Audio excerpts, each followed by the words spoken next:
ପିଲାମାନେ ସିପିଟି ବା common PG entrance test କ'ଣ ରହୁଛି, ଏହାର ଏକ୍ଜାମ୍ ପ୍ୟାଟର୍ନ କ'ଣ ରହୁଛି, ସିଲାବସ୍ କ'ଣ ରହୁଛି, ଡିଟେଲ୍ସ ଆମେ ପ୍ରିଭିୟସ୍ ଭିଡ଼ିଓରେ ଡିସ୍କସନ୍ କରିଥିଲେ। ଯେଉଁମାନେ ବି ଦେଖିନାହାନ୍ତି ଡେସ୍କ୍ରିପ୍ସନ୍ରେ ଲିଙ୍କ୍ ରହିଛି, ନିଶ୍ଚିତ ଭାବରେ ଦେଖିପାରିବେ। ବର୍ତ୍ତମାନ ଆମେ ଡିସ୍କସନ୍ କରିବା ପିଜି ପାଇଁ ଇଲିଜିବିଲିଟି କ'ଣ ରହିଛି ଏବଂ ସାର୍ ମୁଁ +3 ଗୋଟେ ଅନର୍ସରେ କରିଛି, ବର୍ତ୍ତମାନ ଆଉ ଗୋଟେ ଅନର୍ସରେ ପିଜି କରିବାକୁ ଚାହୁଁଛି, କରିପାରିବି କି ନାହିଁ, ସେ ରିଗାର୍ଡ଼ିଂ ଯାହା ବି କ୍ୱେଶ୍ଚନ୍ ରହିଛି ତାକୁ ବି ଡିସ୍କସନ୍ କରିବା। ତ ନିଶ୍ଚିତ ଭାବରେ ଭିଡ଼ିଓକୁ ଶେଷ ପର୍ଯ୍ୟନ୍ତ ଦେଖନ୍ତୁ, ଯାହାଦ୍ୱାରା ସବୁ କିଛି डाउट क्लियर हो। नमस्कार दोस्तों, इस वीडियो को लाइक करें, हमारे चैनल को सब्सक्राइब करें, इस घंटी के आइकन को दबाएं, ऑल सेलेक्ट करें हमारी सभी वीडियो सबसे पहले देखने के लिए। देखो पिला माने एलिजिबिलिटी क्राइटेरिया कथा कहबा गले तुमरो +3 रे 45% जदि रखीछ एग्रीगेट ताले तुम पीजी करि परिबो। तापर कथा है तुम पर्टिकुलर कोर्स पे पर्टिकुलर एलिजिबिलिटी रही। सपोज आम देखा ओडिया ओडिया रे बहुत सारा पिला पीजी करने को चाही थांती, ताले ओडिया रे जदि पीजी करने को चाहूछ ताले ओडिया रो क्यों माने करि परिबे ना, ओडिया ऑनर्स रखिक जो माने बीए करिथिबे से माने एमए करि परिबे ओडिया रे, किंबा ओडिया इलेक्टिव रखिक जदि सपोज बीए पढ़ुतलो ओडिया तुम इलेक्टिव थिला एवं 24 क्रेडिट थिला। 24 क्रेडिट माने कौन पिला माने ना, तुम 4टा सेमिस्टर रे 100 मार्क लेखारे ओडिया रे एग्जाम देइछ, ठीक अच्छे 400 मार्क रे एग्जाम देइछ +3 भितर केवल ओडिया रे। कंपलसरी ओडिया थिला हबो नाही, किंबा 2टा पेपर ओडिया थिला हबो नाही, एलिजिबल नुह, ठीक अच्छे 400 मार्क रो जदि ओडिया रे परीक्षा देइथिबो +3 भितर, सपोज तुमर थिला हिस्ट्री ऑनर्स किंतु तुमर ओडिया थिला इलेक्टिव, ओडिया जब 400 मार्क एग्जाम देथिबो ताले ओडिया रे पीजी करि परिबो, जे 200 रे देथिबो ताले करि परिबो नाही, ठीक होला। तुमर 100 मार्क जी 6 क्रेडिट, ठीक अछि 400 मार्क हेले तुमर कथा हो 24 क्रेडिट। 24 क्रेडिट एलिजिबिलिटी रे रही थाए साम्स रो 24 क्रेडिट थिले तुमे सेही ऑनर्स रे पीजी करि परिबो बा सेही इलेक्टिव रे पीजी करि परिबो। तापरे ऑनर्स कथा कहबा गले तुमर 1400 मार्क रो परीक्षा हो जे ताले तुम बहुत हो जाऊँगी क्रेडिट, तो हेटी किसी प्रॉब्लम नहीं, तुम जो ऑनर्स थिला से ऑनर्स रे आराम से पीजी करि परिबो। जदि इलेक्टिव रे पीजी करबा को चाहूछ ताले मिनिमम 24 क्रेडिट दरकार, ठीक अच्छे। ताले ओडिया रे को माने पीजी करि परिबो, जदि ओडिया ऑनर्स थिला +3 रे ताले तुम ओडिया रे पीजी करि परिबो। जदि ओडिया इलेक्टिव थिला एवं 24 क्रेडिट थिला ताले ओडिया रे पीजी करि परिबो, नहले करि परिबो नाही। से भली भाबरे देखिबा बहुत पिलांकर इच्छा थाए सर आम साइंस पढ़ीचु किंतु आम बर्तमान हिस्ट्री किंबा ज्योग्राफी यही सब रखा चाहूँ आउ साइंस पढ़ा चाहूनु, ताले देखिबा हिस्ट्री रे एलिजिबिलिटी क्राइटेरिया कौन रही। देखो हिस्ट्री सिलेक्ट करके शो मारली, देखो जो मानकर आर्चियोलॉजी ऑनर्स बा हिस्ट्री ऑनर्स बा म्यूजियोलॉजी ऑनर्स थिला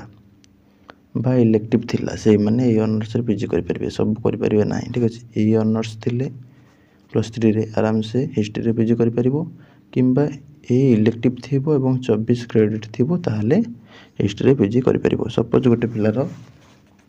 +3 थिला ओडिया ऑनर्स किंतु तार हिस्ट्री थिला इलेक्टिव, हिस्ट्री इलेक्टिव थिला जदि हिस्ट्री से 400 मार्क रे एग्जाम देइथिबो माने तुमरो first semester, second semester, third semester, fourth semester 4टा जाकरे हिस्ट्री रो 100 मार्क रे एग्जाम थिबो पेपर, ताले से एलिजिबल हम हिस्ट्री पीजी करने को, ना एलिजिबल हम ना। जब 2टा सेमिस्टर थिला ताले से एलिजिबल नुह। तापरे सपोज गोटे पिला इंग्लिश रे पीजी करने को चाहूँगी, ताले तार +3 रे इंग्लिश ऑनर्स थिबा दरकार, किंबा +3 रे इंग्लिश इलेक्टिव थिबा दरकार एवं 24 क्रेडिट थिबा दरकार। इंग्लिश जदि कंपलसरी थिबो सेटा हबनी एवं 2टा सेमिस्टर जदि इंग्लिश थिबो से हबो नाही, जानि हला पिला माने। एवं 45% तो समस्तंकर मिनिमम दरकार, +3 रे 45% एग्रीगेट रखिथिबा दरकार। तापर जीवा सपोज जीवा बहुत सारा पिला जो तार की करंती पीजी एटा के एमबीए देखिबा, देखो एमबीए ठीक अच्छे MBA में गोटे देखिए MBA बिजनेस एडमिनिस्ट्रेशन बहुत सारा पिला करती MBA करती MBA देख आराम से सब पिला कर एनी ग्रेजुएट यहाँ को सब पिला कर कौन प्रॉब्लम ना 50% +3 थी दरकार से भाव में MCA भी देखिपर MSW देखा MSW भी सेमती बहुत पिला करती तो एटार भी से एनी ग्रेजुएट ठीक अच्छे एनी ग्रेजुएट जेकोसी ऑनर्स हो जेकोसी इलेक्टिव हो आराम से कर ठीक अच्छे तापर सपोज गोटे पिलार थिला फिजिक्स ऑनर्स ठीक अच्छे से वर्तमान करने को चाहूँगी केमिस्ट्री कर कि नहीं देखा केमिस्ट्री एलिजिबिलिटी देख केमिस्ट्री एलिजिबिलिटी कहूँ केमिस्ट्री ऑनर्स जो मैंने थे +3 से मैंने केमिस्ट्री PG करेंगे और केमिस्ट्री इलेक्टिव थी माने केमिस्ट्री इलेक्टिव थी पिलांकर साधारणतः कौन होता है ना फर्स्ट सेमेस्टर केमिस्ट्री इलेक्टिव थाए सेकेंड केमिस्ट्री इलेक्टिव थाए ताले से मैंने एलिजिबल हेबेनी केमिस्ट्री PG करने को जदि तार थी थर्ड रे थी बिफोर थी 4टा जाकर जदि थी केमिस्ट्री 100 मार्क 400 मार्क ताले से एलिजिबल हम केमिस्ट्री PG करने तापर ये रहा केमिस्ट्री कथा ये भाव में सबूर एलिजिबिलिटी चेक कर आराम से डिस्क्रिप्शन लिंक दे दूँगी बायोटेक्नोलॉजी देख बहुत पिला करेंगे BSc करते बीटेक करते बायोटेक्नोलॉजी बहुत सारा पिला करेंगे तो ये एलिजिबिलिटी चेक कर +2 जब साइंस थी भी आराम से कर तुम जेकोसी ग्रेजुएसन था ना कहीं ये भाव में डिस्क्रिप्शन लिंक दे दूँगी एलिजिबिलिटी क्राइटेरिया लिंक तापर क्लिक करके चेक कर जो मैंने एलिजिबल तो आराम से कर इलेक्टिव जदि थिला तुम ऑनर्स नाला से सब्जेक्ट ताले 24 क्रेडिट मिनिमम दरकार 24 क्रेडिट कौन ऑलरेडी बुझे सारे यहाँ रोचे संपूर्ण डिटेल्स एलिजिबिलिटी निश्चित भाव में समस्ते प्राय बुझीपार जार भी डाउट थी कमेंट बॉक्स में पचार